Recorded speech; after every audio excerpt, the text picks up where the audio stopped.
Hello and welcome to this video. In today's video, we are going to cover chapter 2 of chemistry class 9. So in previous videos, we have actually covered chapter 1 of class 9 chemistry, and the chapter name was actually matters in our surrounding. So there are actually 5 parts of that particular chapter. If you want to have a look and understand things in that chapter, and if you've not covered your chapter 1, I request you to go and check those video. Concepts have been explained in super easy way. You'll find it very easy to understand most of the concepts. Easy examples have been given, and each and every point has been tried to explain in very simple manner. So do watch that video. You'll find the link in the description box, or you can visit our playlist and find chemistry class 9 playlist there and watch all the videos. So again, we're going to start this chapter. चलिए आज के chapter में हम chemistry class 9 chapter 2 is matter around us pure के बारे में हम पढ़ेंगे. पिछले चैप्टर में हमने मैटर के बारे में पढ़ा था कि मैटर क्या है, वो कैसे बना होता है, उसके जो पार्टिकल्स होते हैं उनकी प्रॉपर्टी क्या होती है, एंड दीज थिंग्स, राइट. इस चैप्टर में हमें पढ़ना है अब उसके मैटर के एक तरह से आप करो प्योरनेस के बारे में. मतलब उसकी क्वालिटी क्या है, वो एक टाइप का मैटर है या अलग अलग टाइप का मैटर है, वो किस तरह से बना है, इस तरह से उसके केमिकल प्रॉपर्टी के बेस पर हम उन्हें क्लासिफाई करेंगे अलग अलग पार्ट में. ठीक, सबसे पहले याद है हमने पिछले लेक्चर में देखा भी था कि मैटर को हम किस तरह से जो है डिफाइन कर रहे थे. यहाँ हमने देखा था कि मैटर को हम फिजिकल प्रॉपर्टी के हिसाब से क्लासिफाई कर रहे थे और हम केमिकल प्रॉपर्टी के हिसाब से क्लासिफाई कर रहे थे. तो फिजिकल प्रॉपर्टी के हिसाब से हमने सॉलिड लिक्विड गैस को पढ़ लिया इस चैप्टर में. अब हम chemical classification that is into pure substances and mixtures में हम इनको डिवाइड करके हम पढ़ने वाले हैं. ठीक है, तो चलिए शुरू करते हैं. सबसे पहले है कि अ प्योर सब्सटेंस कंसिस्ट मतलब होता है कि उसका बना होना. ठीक है, उस चीज़ से बना होना. कंसिस्ट का मतलब ये होता है CONSIST, कंसिस्ट, यानी कि वो इस चीज़ से बना हुआ है. जैसे अगर मैं कहूँ कि क्लास में एक टीम है क्रिकेट खेलने वाले बच्चों की, या लूडो खेलने वाले बच्चों की, या कैरम खेलने वाले बच्चों की, और उसमें 5 लड़के और 3 लड़कियां हैं, या 5 लड़के और 5 लड़कियां हैं. आई वुड से कि the team consists of 5 boys and 5 girls. कि मतलब जो टीम बना हुआ है ना वो 5 लड़के या 5 लड़कियों से. तो कंसिस्ट का मतलब होता है का बना होना या उसमें वो चीज़ होना as a distinct unit. So this is actually the concept of consist. Consist simply means that what something is made up of, right? So this is actually the meaning of consist. तो consist का मतलब होता है कि वो चीज़ में होना. तो pure substance consist of, यानी कि pure substance बना होता है a single type of particle, कि उसके पार्टिकल एक होते हैं. अब इसका मतलब हुआ क्या? ठीक, जैसे कि आप खिलौने बना रहे हो खुद के, या गोल गोल गोल गोल ऐसे गोल गोल बना रहे हो. ठीक है, तो आप क्या करोगे कि मिट्टी ले लोगे. ठीक है, उसे पानी से गीला कर लिए. ठीक है, और ऐसे गोल गोल बना लिया. ठीक, तो इसमें सिर्फ और सिर्फ क्या है, मिट्टी है. लेकिन आपने क्या किया कि आपने थोड़ा सा सैंड भी ले लिया, बालू जिसे कहते हैं, सीमेंट भी ले लिया, राइट, और थोड़ी सी स्टोन चिप जिसको गिट्टी बोलते हैं, ये भी ले लिया. इनको मिला करके गोल बना लिया. तो ये वाले गोल और सिर्फ मिट्टी की बने गोल, इसमें फ़र्क क्या है कि इसमें अलग अलग तरह का चीज़ है ना. These balls contain actually different type of particles, कि इसमें अलग अलग टाइप के पार्टिकल हैं. लेकिन ये मिट्टी वाले में सिर्फ एक टाइप का पार्टिकल है, सिर्फ मिट्टी है. ठीक है, ये सिर्फ अंडरस्टैंडिंग की पर्पज़ से मैं बता रहा हूँ, इसमें सिर्फ मिट्टी है. तो जब कोई भी हमारा मैटर होगा वो सिर्फ और सिर्फ एक टाइप का पार्टिकल से बना होगा, कोई भी एक टाइप का पार्टिकल से बना होगा, तो उसे हम प्योर सब्सटेंस कहेंगे. इजी, राइट ना, उसे हम प्योर सब्सटेंस कहेंगे. इसमें सिर्फ और सिर्फ एक ही चीज़ है, प्योर है, इसीलिए. उसका ऑपोजिट मिक्सचर होता है. क्या है कि मिक्सचर आर कॉन्स्टिट्यूट मतलब बना होना. ठीक है, कॉन्स्टिट्यूट मतलब बना होना, कि किस चीज़ से मिलकर बना है. इसका मतलब कंसिस्ट का मतलब था उसमें कोई चीज़ पाया जाना, वो चीज़ है उसमें प्रेजेंट है. और कॉन्स्टिट्यूट मतलब था बना होना. ठीक, तो मिक्सचर आर कॉन्स्टिट्यूटेड, कि मिक्सचर बने होते हैं by more than one kind of pure form of atom. कि इसमें हमने देखा कि जो सब्सटेंस होंगे हमारे प्योर सब्सटेंस होंगे उसमें सिर्फ और सिर्फ एक टाइप का ये आइटम होगा, एक टाइप का पार्टिकल होगा, कोई भी एक टाइप का पार्टिकल होगा या मॉलिक्यूल एक टाइप का होगा। लेकिन जो हमारे मिक्सचर होंगे ना, उसमें एक से ज़्यादा टाइप का जो है पार्टिकल होगा। तो सिंपली हम कहेंगे मिक्सचर में कि mixture are made by different type of particle. बस इतना बोल देंगे, काम हो जाएगा हमारा। ठीक, मिक्सचर आर, अगर कॉन्स्टिट्यूएंट हम नहीं याद कर पाते हैं तो हम सीधे बोलेंगे मेड बाय। ठीक, easy. More than one kind of pure form of matter, कि एक से ज़्यादा टाइप के उसमें पार्टिकल होंगे, एक से ज़्यादा उसमें प्योर फॉर्म ऑफ मैटर होंगे। ठीक, एग्जाम्पल बता रहा है कि sodium chloride can be separated, जैसे इसमें बोला सोडियम क्लोराइड NaCl, जिसे हम नमक कहते हैं। नमक का एक्चुअली केमिकल फार्मूला होता है NaCl, जिसको हम सोडियम क्लोराइड बोलते हैं। Na stands for sodium, Cl for chloride. Sodium chloride कह रहा है कि जब अगर हम इसे पानी में घोल दें, डिजॉल्व मतलब घोलना होता है, और डिजॉल्व मतलब था घुला हुआ, तो dissolve sodium chloride can be separated, separate किया जा सकता है from water by the physical process of evaporation. हमने इवेपोरेशन के बारे में पीछे देखा था, जिसे हम कहते हैं कि पानी का उड़ जाना। ठीक, इवेपोरेशन और वेपोराइजेशन अलग होता था। फॉर रिकैप, वेपोराइजेशन में होता यह था कि उसमें बॉइलिंग पॉइंट का पहुंचना ज़रूरी होता है। जैसे वाटर के केस में बॉइलिंग पॉइंट 100 डिग्री होता है, लेकिन इवेपोरेशन में हम क्या देखते थे कि वो बॉइलिंग पॉइंट से कम किसी पॉइंट पे वेपर में चेंज होने लगता है, उड़ने लगता है, तो उसे हम इवेपोरेशन कहते हैं। ठीक है, तो यही है कि इसमें जो नमक को आपने पानी में घोल दिया है, वो इवेपोरेशन से आप अलग कर सकते हो। इवेपोरेशन कर दो उसे, या गैस पर चढ़ा दो, तो पानी पूरा उड़ जाएगा, नमक नीचे बच जाएगा। ठीक, अब बोला है कि however sodium chloride is itself a substance and cannot be separated by physical process into its chemical constituents. अब बोला कि देखिए, सोडियम क्लोराइड जो आपने लिया है भैया NaCl, ठीक, NaCl, तो ये भी एक सब्सटेंस है, यानी कि ये खुद में, अभी आपने इसको पानी में घोला हुआ था, ठीक है, पानी में डिज़ोल्व किया था आपने इसे, तो आपने गैस पे चढ़ा करके आग में रख करके पानी को उड़ा दिया, सोडियम क्लोराइड अलग हो गया, पानी अलग हो गया। ठीक, लेकिन कह रहा है कि ये जो सोडियम क्लोराइड खुद में, नमक की बात जो हो रही है, खुद नमक, ठीक, ये खुद एक सब्सटेंस है, और इसको आप फिजिकल प्रोसेस से इसके कॉन्स्टिट्यूएंट में अलग नहीं कर सकते। इसका कॉन्स्टिट्यूएंट क्या है? सोडियम है और क्लोरीन है। हम तो जानते हैं ना कि ये एलिमेंट होते हैं, सोडियम और क्लोरीन। ठीक, तो सोडियम और क्लोरीन खुद एक एलिमेंट है, और इनको आप अलग नहीं कर सकते हो नमक से। फिर से आप समझो कि जैसे पानी हमने नमक घोल दिया, तो इसमें दो चीज़ है, अभी पानी है और नमक है, तो इसको हम गैस पे चढ़ा करके उड़ा दिए, पानी अलग नमक अलग। ठीक बात है। ठीक, इसी तरह अब नमक में भी दो चीज़ है ना, एक Na है, एक Cl है, मतलब एक सोडियम है, क्लोरीन है। तो हम अब ये चाहें कि फिजिकल प्रोसेस से इसको अलग कर दें, ठीक, तो ऐसा नहीं होगा।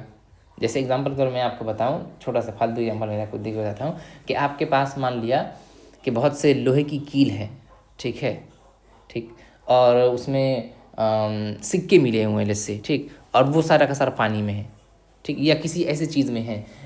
तो जैसे मान लिया कि वो शहद में है, तो आप क्या करोगे? शहद को धो दोगे तो शहद अलग हो गया, सिक्का और कील अलग हो गया। ठीक, अब आप क्या करोगे? हाथ से पिक करके चुन चुन करके आप सिक्के को अलग कर दोगे कील से, लोहे की कील से। तो ये हाथ से अलग फिजिकल प्रोसेस हो गया, ये हाथ से अलग हो गया। तो यही कह रहा है कि हम ऐसा काम सोडियम क्लोराइड के केस में नहीं कर सकते, नमक के केस में नहीं कर सकते कि उसको हम सोडियम में अलग कर दें, क्लोरीन में अलग कर दें, ये नहीं हो सकता है।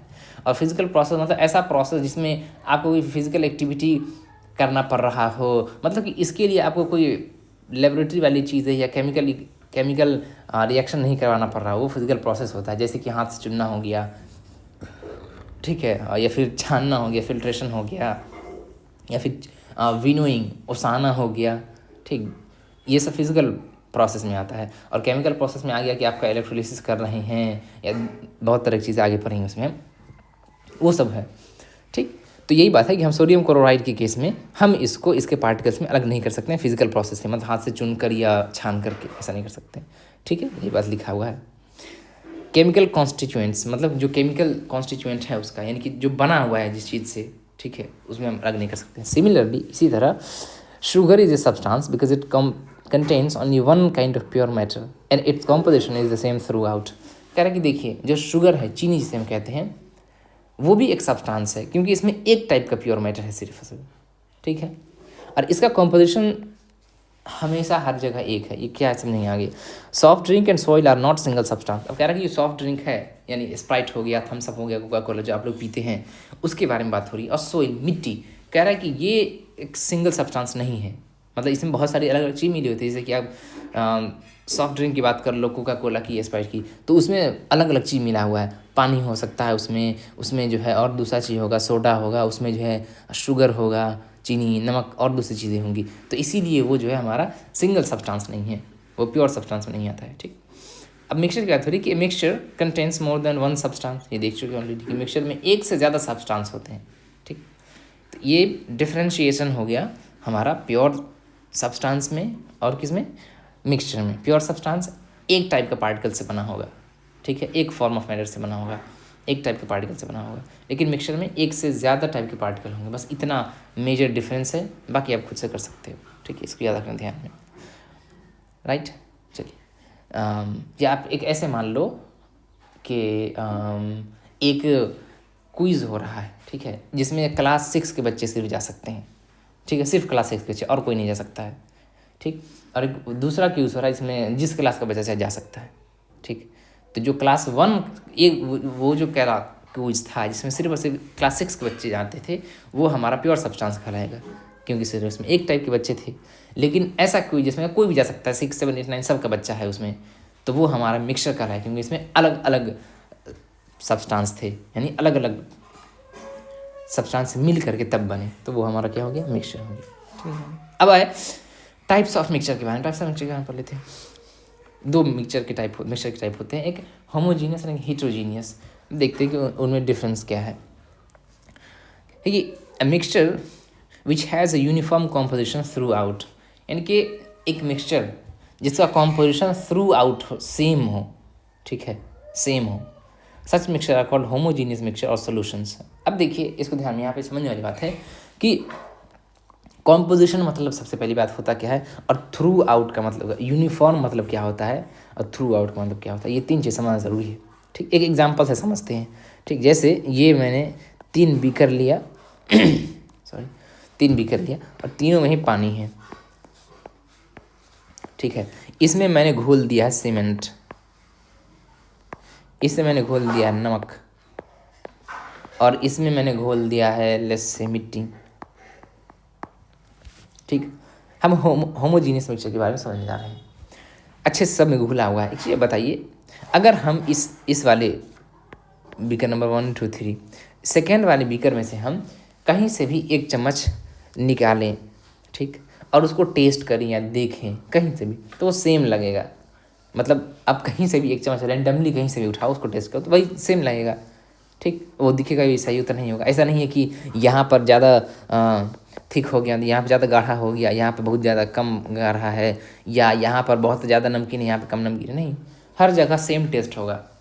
ठीक, यानी कि पूरे में अच्छे से जो है ना ये नमक घुला हुआ है, सब जगह सेम कंपोजिशन है। कंपोजिशन मतलब होता है कि वो किस किस चीज़ से मिला हुआ है। कंपोज मतलब होता है मिल, कंपोज मतलब मिलकर बनना। कंपोजिशन मतलब उसका क्या क्या बना हुआ है। जैसे एग्जांपल के तौर पे अगर आप मेरे पास शरबत लेकर के आओगे, तो if I ask what is the composition of this particular शरबत, देन यू वुड से कि इसमें नमक है, इसमें शुगर है, इसमें लेमन है, इसमें जलजीरा है, etc. These things actually make up the composition of that particular शरबत। तो मतलब कि composition का मतलब होता है कि कोई भी चीज़ किन किन चीज़ों से मिलकर के बना है, उसी का composition होता है। जैसे आपने खीर बनाए तो खीर का composition हो जाएगा milk, rice, sugar, current, that is dry fruits and different things. तो ये सब composition हुई। composition मतलब वो किस चीज़ से मिलकर के बना है। ठीक है, तो नमक की बात हो रही है कि जो इसको जब हम घोल देंगे पानी में, तो इसका कंपोजिशन पूरे में सेम होगा, यानी कि पूरे में ये जिस चीज़ से मिलकर बना है सेम होगा। ठीक, लेकिन मिट्टी की बात होगी कि कहीं पर ज़्यादा घुला हुआ होगा, कहीं पे ज़्यादा गाढ़ा होगा, कहीं पतला होगा, कहीं पे मिट्टी थोड़ा भी नहीं होगा, नीचे में ज़्यादा मिट्टी होगा। राइट, यही हाल सीमेंट के भी साथ होगा। तो इसमें क्या है, इसमें पूरे में जो है ना यूनिफॉर्म नहीं। यूनिफॉर्म मतलब होता है एक जैसा। यूनिफॉर्म मतलब एक जैसा होता है। जैसे आप स्कूल जाते हो तो कहता है ना कि यूनिफॉर्म में आओ, मतलब क्या कि ऐसा ड्रेस पहन के आओ सबका एक जैसा हो, एक जैसा हो सबका ड्रेस, वही यूनिफॉर्म। ठीक, तो वो यूनिफॉर्म होंगे। तो यूनिफॉर्म का मतलब एक जैसा, सबका सब एक जैसा हो। तो कह रहा है कि मिक्सचर में होता ये है कि कॉम्पोजिशन जो है ना उसका पूरे में एक जैसा होता है। ठीक है, देख लिया हमने एग्जाम्पल के तौर पर। चलिए, आई होप इट्स क्लियर। तो होमोजीनियस और हीटेरोजीनियस में बहुत सारे डिफरेंसेस है, लेकिन जो मेजर डिफरेंस है, यानी जो बड़ा डिफरेंस है, सबसे स्टैंड आउट डिफरेंस है वो ये है कि वो अलग अलग कॉम्पोजिशन शो करते हैं। होमोजीनियस मिक्सचर में कॉम्पोजिशन थ्रू आउट सेम होता है, पूरे में सेम होता है, और हीटरोजीनियस मिक्सचर ठीक ऑपोजिट होता है। I hope it's clear. Salt in water, sugar in water, इसका एग्जांपल दिखा रहा है कि देखिए जो नमक को पानी में हम घोल दें या चीनी को पानी में घोल दें तो हमें जो मिक्सचर मिलेगा वो होमोजीनियस होगा, ठीक है। और उसका ठीक ऑपोजिट हेटेरोजीनियस हो जाएगा। नॉन यूनिफॉर्म कॉम्पोजिशंस, यानी नॉन यूनिफॉर्म कॉम्पोजिशन यानी कि कहीं पे कहीं और टेस्ट है, कहीं पे कुछ और टेस्ट है, कहीं पे पतला है, कहीं पे गाढ़ा है, इसे वो मिट्टी का एग्जांपल अपने ले लिया, ठीक है। Such mixture are called heterogeneous mixtures, ठीक, इनको हम हेटेरोजीनियस मिक्सचर्स बोलते हैं। Mixtures of sodium chloride and iron filings, sodium chloride यानी कि नमक होता है, और आयरन फिलिंग्स, आयरन फिलिंग्स का मतलब लोहे का चूड़ा होता है, ठीक। जैसे कहीं पर लोहा हुआ काम हो रहा होगा तो वहाँ पे देखेंगे लोहा के छोटे छोटे छोटे छोटे छोटे छोटे जो है टुकड़े, मतलब टुकड़े नहीं, एक तरह का पाउडर टाइप का आप समझिए, वो बन जाते हैं, उसी को हम आयरन फिलिंग्स बोलते हैं, ठीक। तो कह रहा है कि mixture of sodium chloride and iron fillings, ठीक।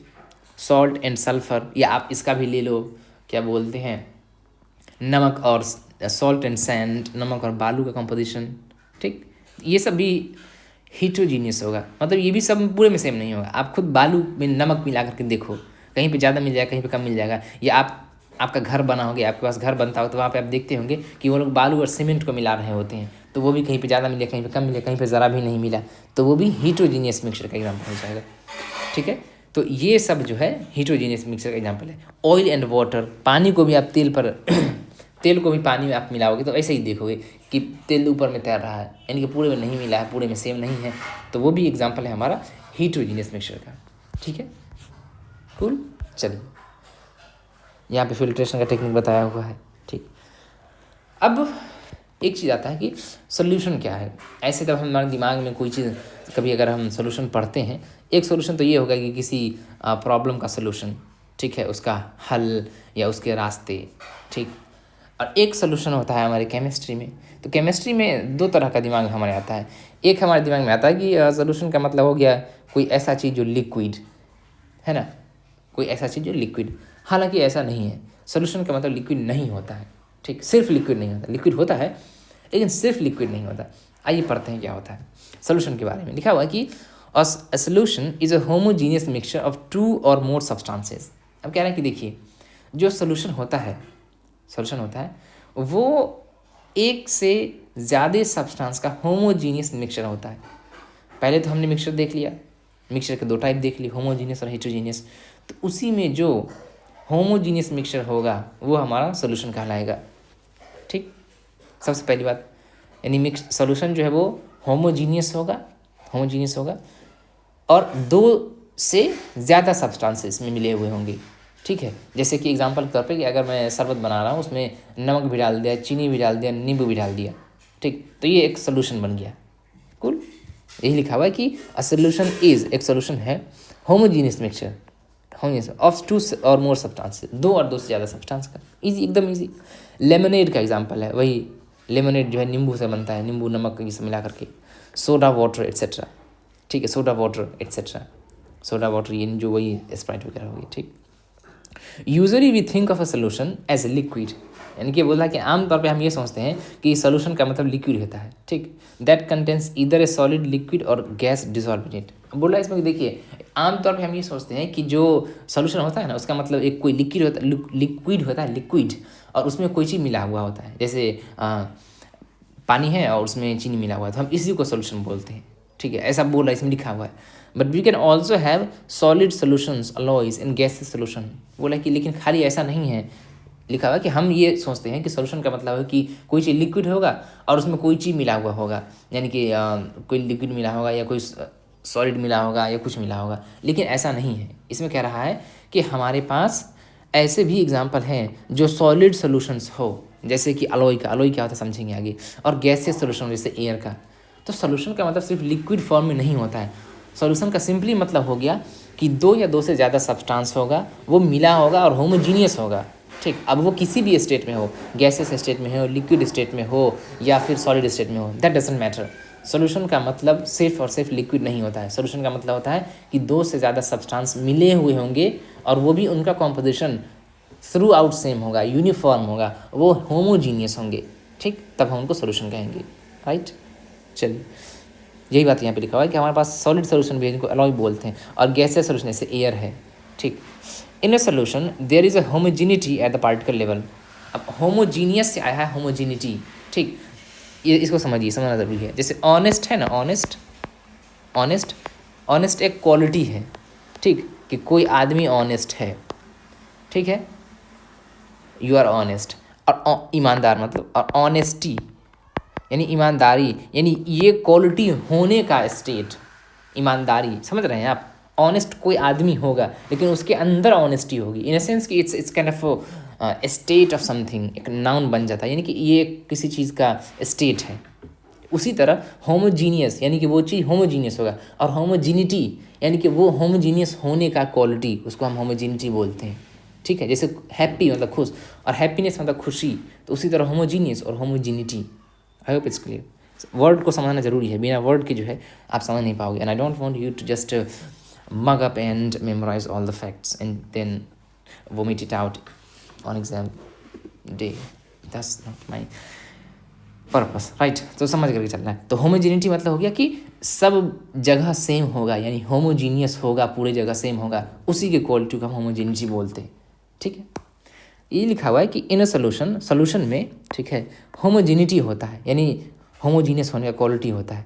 एट द पार्टिकल के लेवल पे ये सेम होते हैं, यानी कि अगर कोई भी आप मिक्सचर ले लो, ठीक है, और अगर इसके पार्टिकल के लेवल पे होमोजीनिटी है, मतलब कि ये पार्टिकल की वजह से इसका क्वालिटी सेम हुआ है, ऐसा नहीं कि किसी दूसरी वजह से सेम हुआ है, नहीं, पार्टिकल के ऐसा होने की वजह से अगर इसकी क्वालिटी पूरे में सेम हुई, यानी कि इसका कॉम्पोजिशन पूरे में थ्रू आउट सेम हुआ है, तो यही हम कहते हैं कि दिस शोज होमोजीनिटी, यानी ये होमोजीनिटी शो करता है। होमोजीनिटी मतलब होमोजीनियस होने का क्वालिटी शो करता है, ठीक। For example, lemonade taste the same throughout, यानी कि जो लेमनेड है वही नींबू नमक चीनी इन सबको हम मिला करके लेमनेड बनाते हैं पानी में, तो उसी को लेमनेड बोलते हैं। तो कहता है कि जो लेमनेड है ना वो टेस्ट करता है सेम थ्रू आउट, पूरे में सेम टेस्ट करता है, ठीक। This shows that particles of sugar और सॉल्ट, ये दिखाता है, ठीक है, कि जो पार्टिकल है हमारे शुगर यानी चीनी के और सॉल्ट यानी नमक के, इवनली मतलब बराबर तरह से डिस्ट्रीब्यूटेड है, बटे हुए हैं इन द सोल्यूशन, पूरे सोल्यूशन में अच्छे से बराबर तरह से बटे हुए, यानी कि ये अगर हमारा इसमें मैंने पानी लिया था ना, और इसमें अगर हमने चीनी या नमक मिला दिया, ठीक, और अगर ये होमोजीनियस मिक्सचर है तो इसमें पूरे में बोल रहा है कि इवनली डिस्ट्रीब्यूटेड है, मतलब ऐसा नहीं कि यहाँ पे ज़्यादा चीनी नमक, यहाँ पे कम नहीं है, ऐसा नहीं है, पूरे में इवन मतलब बराबर तरह से पूरे में डिस्ट्रीब्यूटेड है, यही बात यहाँ पे लिखा हुआ। I hope it's clear, quite clear, right. So move on. आगे है अलॉयज़ के बारे में है कि अलॉयज़ होते क्या हैं। जैसे हमने अभी सोल्यूशन देखा तो उसमें आया था कि नहीं, सोल्यूशन का मतलब सिर्फ ये नहीं होता कि लिक्विड में कोई चीज़ घुला हुआ है, सोल्यूशन का मतलब सॉलिड स्टेट में हो सकता है और गैसियस स्टेट में हो सकता है, तीनों ही स्टेट में हो सकता है। तो सॉलिड स्टेट में अलॉयज़ होते हैं हमारे सोल्यूशन के एग्जाम्पल, उनको देखते हैं। क्या अलॉयज़ आर मिक्सचर ऑफ 2 और मोर मेटल्स और a metal and non metal, यानी कि बोल रहा है कि जो अलॉयज़ होते हैं ना वो मिक्सचर होता है किसका, 2 या 2 से ज़्यादा मेटल का, या फिर एक मेटल और एक नॉन मेटल का, ठीक। In can not be separated into their components by physical method. कह रहा है कि देखिए, सबसे पहले बता दिया कि देखिए भाई, अलॉयज़ का मतलब होता है कि एक मिक्सचर होगा, ठीक भाई, ये मिक्सचर होगा 2 या 2 से ज़्यादा मेटल का, ठीक है, और एक ये मेटल भी हो सकता है, एक नॉन मेटल भी हो सकता है। और कह रहा है कि इनको आप सेपरेट नहीं कर सकते, सेपरेट मतलब अलग करना, सेपरेट नहीं कर सकते हो किसमें, इसके कॉम्पोनेंट में, बाय फिजिकल मेथड, ठीक है। जैसे एग्जाम्पल के तौर पे कि मैं बहुत सारे सिक्के लिया, उसे चावल में मिला दिया अच्छे से, 1 केजी चावल में 50 सिक्के मिला दिए, तो आप फर्स्ट क्लास बैठ करके हाथ से चुन करके सारे सिक्कों को अलग कर सकते हो, है ना। तो ये फिजिकल मेथड आपने अपना हाथ से चुनने का, picking up, easy one, physical method इसको हम कहेंगे, ठीक। लेकिन अगर आपने नमक को नमक को इसका एग्जाम्पल समझिए, अगर कह रहा है कि इसमें जो मिले हुए थे अलॉयज़ में जो कंपोनेंट मिले हुए हैं, अलॉय का मतलब कि 2 से ज़्यादा मेटल मिला, जैसे मान लीजिए मैं कि लोहा आयरन ले लिया, ठीक है, और इसमें कॉपर मिला दिया, ठीक, अब ये मिल करके एक अलॉय बन जाएगा। तो कह रहा है कि इसको आप ऐसा नहीं कि इस अलॉय को लेकर के बैठ गए हाथ से ऐसे चुन करके या ऐसे छान करके चलनी से चल करके आयरन को अलग कर दे रहे हो, कॉपर के अलग कर दे रहे हो, ऐसा नहीं होगा इसमें, ये कह रहा है, ठीक। इसके लिए आपको केमिकल प्रोसेस या केमिकल मेथड यूज़ करना होगा। तो अलॉयज़ में यही है कि 2 या 2 से ज़्यादा मेटल होंगे, या एक मेटल एक नॉन मेटल होंगे, और इनको आप फिजिकली इनके कंपोनेंट में अलग नहीं कर सकते हो। कंपोनेंट मतलब कि जिस चीज़ से मिलकर के बना है उसमें आप अलग नहीं कर सकते हो, ठीक है। तो यही हो गया हमारा अलॉयज़, और ये सॉलिड स्टेट में होते हैं। जैसे स्टील जो है ना आप देख रहे हैं, वो भी स्टेनलेस स्टील, वो भी एक अलॉय ही है। इसी तरह जो आपका ये ब्रास हो गया, ठीक है, ब्रास को शायद हिंदी में जो है पीतल बोलते हैं शायद, हाँ पीतल ही बोलते होंगे।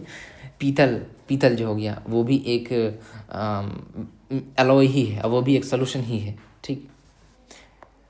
Brass is a mixture of approximately 30% zinc and 70% copper. इसको आप याद रखना है कि ब्रास में जिंक और कॉपर होते हैं। अगर आप उनका रेशियो नहीं याद रख पा रहे हो परसेंटेज, तो आप सीधे ये भी याद रख सकते हो कि जिंक और कॉपर से जो मिलकर हमारे ब्रास बनते हैं, ठीक है। ऑलराइट, चलिए आगे। आई होप यहाँ तक क्लियर हो गया हो। नेक्स्ट है a solution has a solvent and a solution has a solvent and a solute as its component. अब देखिए ये यहाँ पर समझने वाली बात है, क्योंकि यहाँ से क्वेश्चंस आएंगे। ये है कि देखिए इसमें बोला है कि हमने देख लिया सोल्यूशन क्या है, ठीक। अब इसमें ये कह रहा है कि सोल्यूशन में कोई भी सोल्यूशन हो, किसी तरह का सोल्यूशन हो, उसमें भैया 2 चीज़ होगा, ठीक। कंपोनेंट के तौर पर, कंपोनेंट का मतलब कि वो किस चीज़ से मिलकर के बना है। तो जो सॉल्यूशन होता है, हम उनके कंपोनेंट को 2 पार्ट में बांटते हैं। पहला पार्ट हमारा हो गया क्या, सॉल्वेंट, और दूसरा हो गया हमारा सॉल्यूट। याद रखिए इसको, सॉल्वेंट और सॉल्यूट। कह रहा है कि the component of the solution that dissolves the other component in it. बोला है कि ऐसा component, the component of solution, ऐसा कंपोनेंट उस सोल्यूशन का जो, दैट मतलब जो dissolves the other component in it, जो दूसरे कंपोनेंट को अपने में घुला लेता है, ठीक है। Usually the component present in larger amount is called the solvent, ठीक। 2 चीज़ भैया इसमें बताया, सॉल्वेंट, सॉल्यूट, ठीक। एग्जाम्पल आप लेके चलते हैं। आपको शरबत बनाना है, ठीक। आपने 1 लीटर पानी ले लिया।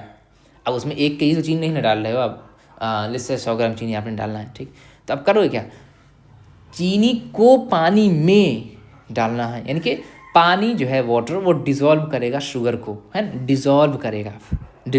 यही चीज़ में लिखा हुआ है ना कि जो चीज़ किसी दूसरे चीज़ को अपने में डिज़ोल्व करती है वो हमारा सॉल्वेंट होता है ना। क्या यही लिखा है ना कि that dissolve the other component in it, यानी कि जो दूसरे कंपोनेंट को अपने में डिज़ोल्व करवाता है वो हमारा क्या कहलाता है, सॉल्वेंट कहलाता है, ठीक। या इसमें एक चीज़ और बता दिया कि usually the component present in larger amount, कि वो कंपोनेंट जो लार्जर अमाउंट यानी कि बड़े अमाउंट में होता है, ज़्यादा अमाउंट में होता है, वो सॉल्वेंट होता है। तो 2 चीज़, ऐसा कंपोनेंट जो किसी दूसरे चीज़ को अपने में घुलाएगा, डिजोल्व कराएगा, या वैसा कंपोनेंट जो लार्जर अमाउंट में, ज़्यादा अमाउंट में प्रेजेंट होगा, वो हमारा सॉल्वेंट कहलाएगा, ठीक ना।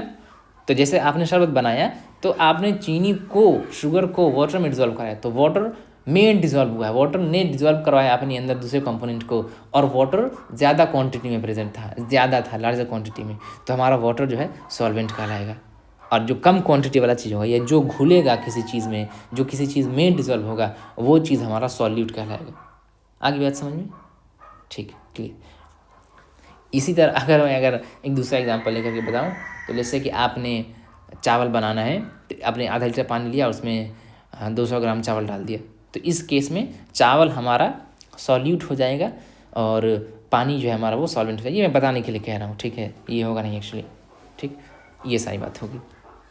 इसी तरह जैसे आप इंक लेते हो, इंक, ठीक है, या आपने कलर करना है किसी चीज़ को, तो पानी लिया, उसमें कलर घोल दिया, तो पानी यहाँ पे क्या हो जाएगा, सॉल्वेंट हो जाएगा, वो कलर जो है वो सॉल्यूट हो जाएगा, ठीक है। ये इसी तरह मान लीजिए कि आपको कोई दवा पानी में खाना है, तो पानी आपने लिए 1 कप, उसमें 1 ढक्कन दवा डाल दिया, तो जो पानी है, ठीक, तो वो हो गया क्या, सॉल्वेंट, और दवा हो गया वो सॉल्यूट, ठीक है। या इसी तरह आपको डॉक्टर ने कोई ऐसा दवा दिया है, ठीक है, जैसे बच्चे लोग जो है पीते हैं दूध घोल करके, ठीक, तो वो दूध का पाउडर होता है, तो वो दूध का पाउडर सॉल्यूट कहलाएगा, और जो पानी में हम घोल रहे हैं गर्म पानी में, वो सॉल्वेंट हो जाएगा। इजी है, ठीक। आगे है the component of the solution that is dissolve in the solvent usually present in the lesser quantity is called the solute, ठीक, कि जो कम क्वांटिटी में प्रेजेंट होगा वो हमारा सॉल्यूट कहलाएगा, ठीक, या जो किसी चीज़ में घुलेगा, यही पे लिखा हुआ, ठीक। तो सॉल्यूट और सॉल्वेंट का डिफरेंस हमने देख लिया और इसे याद रखना है, ठीक। ठीक, चलिए आगे चलते हैं। अब यहाँ पर हम कुछ एग्जाम्पल दिए हैं उनको पढ़ लेते हैं तेज़ी से। A solution of sugar in water is a solid in liquid solution. कह रहा है कि जो शुगर का सोल्यूशन है वाटर में वो सॉलिड इन लिक्विड सोल्यूशन है, यानी कि शुगर सॉलिड है उसको हम लिक्विड में घोल रहे हैं। In this solution sugar is a solute, sugar solid है क्योंकि शुगर जो उसमें डिजॉल्व हो रहा है, शुगर कम क्वांटिटी में, and water is a solvent, water solvent है, ईजी है। A solution of iodine and alcohol, इसको याद रखना है कि आयोडीन एंड और एल्कोहल जिसको टिंचर हम आयोडीन बोलते हैं, ठीक। यानी कि अगर हम आयोडीन को एल्कोहल में घोल देते हैं तो उस सॉल्यूशन को हम टिंचर ऑफ आयोडीन बोलते हैं, ठीक। तो इसमें हमने क्या किया, आयोडीन को एल्कोहल में घोला, तो एल्कोहल ज़्यादा है, एल्कोहल सॉल्वेंट है, और आयोडीन हमारा क्या है, सॉल्यूट है, ठीक है। एरेटेड ड्रिंक्स, वही सोडा वोडा, यानी कि जो स्प्राइट से आप कहते हैं, जिसको कोल्ड ड्रिंक कहते हैं, soda water etcetera, are gas in liquid solution, उसमें गैस को लिक्विड में घोला हुआ होता है, ठीक।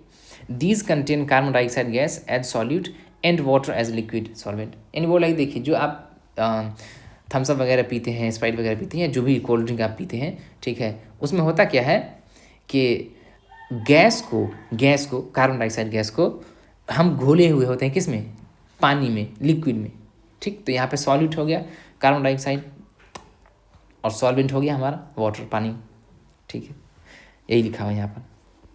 Air is a mixture of gas in gas, और जो हवा होता है हमारे, जिसको हम लोग सांस लेते हैं, वो गैस में गैस घुला हुआ होता है, ठीक। Air is a homogeneous mixture of number of gases, यानी कि इसमें ये एयर जो है हवा, वो हमारा होमोजीनियस मिक्सचर होता है, नंबर ऑफ गैसेज, बहुत अलग अलग तरह की गैस का, ठीक है। Its two main constituents are oxygen and nitrogen. Its two main, यानी कि दो मेन कॉन्स्टिट्यूएंट जिससे बना हुआ होता है, जो पार्ट जो होते हैं, इसके दो पार्ट जो होते हैं, वो oxygen 21% and nitrogen 78%।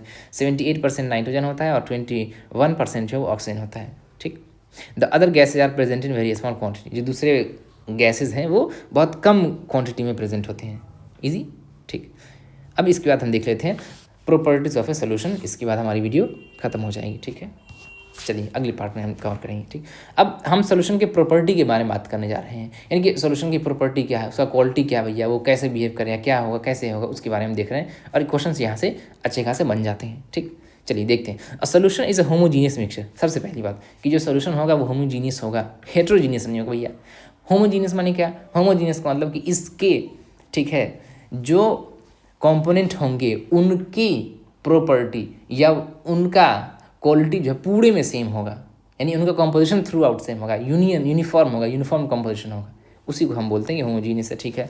The particles of solution are smaller than 1 nanometer, और इसके जो पार्टिकल होंगे वो 1 नैनोमीटर से छोटे होंगे। 1 नैनोमीटर बराबर इक्वल्स टू 10⁻⁻⁹, यानी 10⁻⁹ मीटर से छोटे होंगे इसके पार्टिकल। इसको याद रखना है, यहाँ से राइट क्वेश्चन आते हैं। इन डायमीटर मतलब जैसे मान लीजिए कि ये है, ये है, ये है और ये है, ठीक।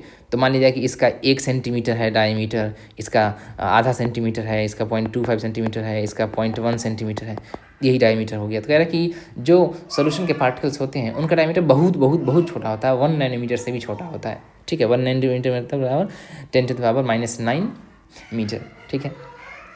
सो they can not be seen by naked eyes, और इसी वजह से आप उनको नेकेड आई यानी कि नंगी आंखों से नहीं देख सकते हैं। नेकेड मतलब नंगा होता है, मतलब बिना किसी चीज़ के, ठीक। जैसे कि आँख में आपने माइक्रोस्कोप लगा लिया तो वो नेकेड आई नहीं हुआ, डाइट देख रहे हो तो नेकेड आई, मतलब कि नेकेड आई से, नंगी आंखों से आप उसके पार्टिकल्स को नहीं देख सकते हो, इतने छोटे होते हैं। जैसे कि आप नींबू को या चीनी को आप पानी में अच्छे से घोल दो, उसका आप ये नहीं करें अरे वो देखो नींबू, या अरे वो देखो शुगर के पार्टिकल्स, नहीं, ऐसा नहीं होता, वो दिखते ही नहीं है नंगी आंखों से, ठीक। हाँ, आप माइक्रोस्कोप से देखोगे दैट इज़ डिफरेंट, ठीक, ये बात है। Because of very small particle size they do not scatter a beam of light passing through the solution, so the path of light is not visible in a solution। अब कह रहा है कि देखिए, पहले मैं हिंदी इसका देता हूँ।